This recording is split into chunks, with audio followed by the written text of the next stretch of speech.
ہر عمل کا ایک لطف ہے، ہر عمل کی ایک حلاوت ہے، اور وہ حلاوت بندہ اتنی دیر تک اس سے متمتع نہیں ہو سکتا، اس سے فائدہ نہیں حاصل کر سکتا، اور وہ ایمان کی حلاوت اور لذت پا نہیں سکتا جب تک اس کی نظر پاک نہیں ہوتی۔ اگر کوئی بندہ چاہتا ہے کہ میرے باطن میں انوار چمکے تو رزق حلال کا اہتمام کرے، ورنہ سینہ روشن نہیں ہو سکتا، جو مرضی کر لے۔ اگر رزق پاک نہیں ہے تو سینے میں روشنی نہیں آ سکتی، اور اگر نظر پاک نہیں ہے تو عبادت کی حلاوت نہیں مل سکتی۔ نماز پڑھتا ہے، سجدہ کر رہا ہے، قیام کرتا ہے، بس ایک مشق کر رہا ہے، لیکن اس کی ایک حلاوت ہے، اس کا ایک سرور ہے، اس کی ایک لذت ہے، اس کا ایک کیف ہے جو مومن کے سینے کے اندر جو ہے وہ چھا جاتا ہے۔ ذکر کا ایک مزہ ہے نا، اس مزے کو حضرت سلطان باہو کہتے ہیں نا، اندر بوٹی مشک مچایا اتے جان پھلن تے آئی ہو۔ پھر وہ کیفیت بنتی ہے کہ نہیں بنتی ہے؟ تو وہ سرور بندے کو نہیں ملتا جب تک اس کی نظر پاک نہیں ہوتی۔ اگر نظر بگڑ جائے تو من سننا ہو جاتا ہے، اندر کچھ نہیں رہتا، اور پھر اگر انسان زنا جیسی بری خصلت میں مبتلا ہو جائے تو پھر اس کے پلے کیا رہے گا؟ اللہ تعالیٰ نے فرمایا کہ کرنا تو دور کی بات ہے، لا تقربوا الزنا، اس بری خصلت کے قریب بھی نہ جانا۔ اس لیے مبادیات سے بھی روک دیا گیا، مبادیات سے بھی منع کر دیا گیا۔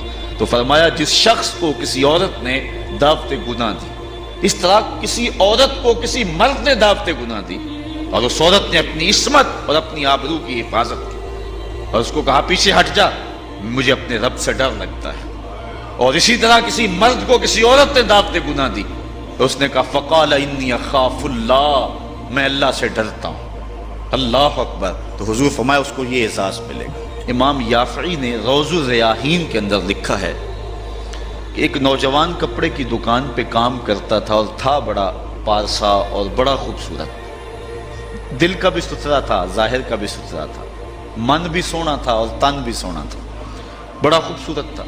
ایک عورت خریداری کے لیے آئی، اس کا دل فریفتہ ہو گیا، اور اس نے ایک ترکیب سوچی اور دوبارہ آئی تو بہت زیادہ کپڑا خرید لیا، اور مال کے دکان سے کہنے لگی کہ میری گٹھلی بھاری ہو گئی ہے، اس نوجوان کو کہو کہ میرے گھر چھوڑ آئے۔ مالک اس عورت کی نیت سے آگاہ نہ ہو سکا، اور اس نوجوان کو اس کے ساتھ بھیج دیا۔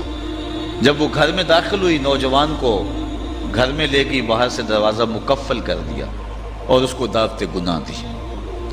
اس نے کہا انی اخاف اللہ، میں تیری بات نہیں مان سکتا۔ اس نے کہا کہ آج تجھے میری بات ماننا ہی پڑے گی۔ حیا سوز لباس بھی اتار پھینکا اور اس کو دعوت گناہ دینے لگے۔ یہ شیطان کا انتہائی سخت جال ہے، اس جال میں اس نے بڑے بڑے لوگوں کو پھانس لیا۔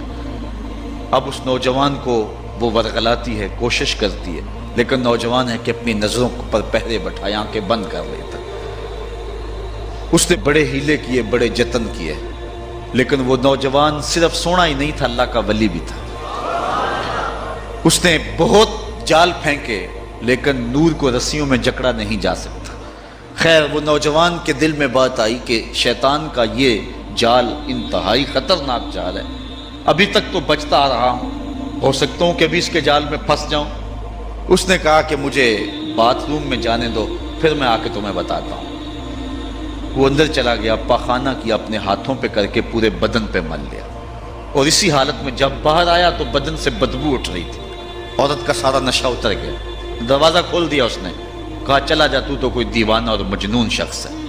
جب وہ دروازے سے باہر نکل رہا تھا، دل ہی دل میں اللہ کا شکر ادا کر رہا تھا، مالک میرا تن گندا ہو گیا، من تو ستھرا رہا۔ کائنات کا سب سے حسین چہرہ وہ ہے جو جنسی کالک سے محفوظ رہے۔ امام یافعی لکھتے ہیں کہ باہر پھر ایک چشمہ تھا، وہاں جا کے اس نے غسل کیا، اور جب تک وہ زندہ رہا اس کے جسم سے مشک و عنبر کی خوشبو آتی رہی۔ اب جب وہ فوت ہو گیا، لوگوں نے دفن کر دیا، یہ خوشبو اس کی قبر کی مٹی سے بھی آیا کرتی تھی۔ یہ اعزاز دیا اللہ نے، اس کو یہ تکریم دی۔ بعض روایت میں اس کا نام مغیرہ بتایا گیا ہے کہ لوگوں نے اس کا نام مغیرہ مشکی رکھ دیا، کہ وہ مغیرہ جس کے بدن سے خوشبو آتی۔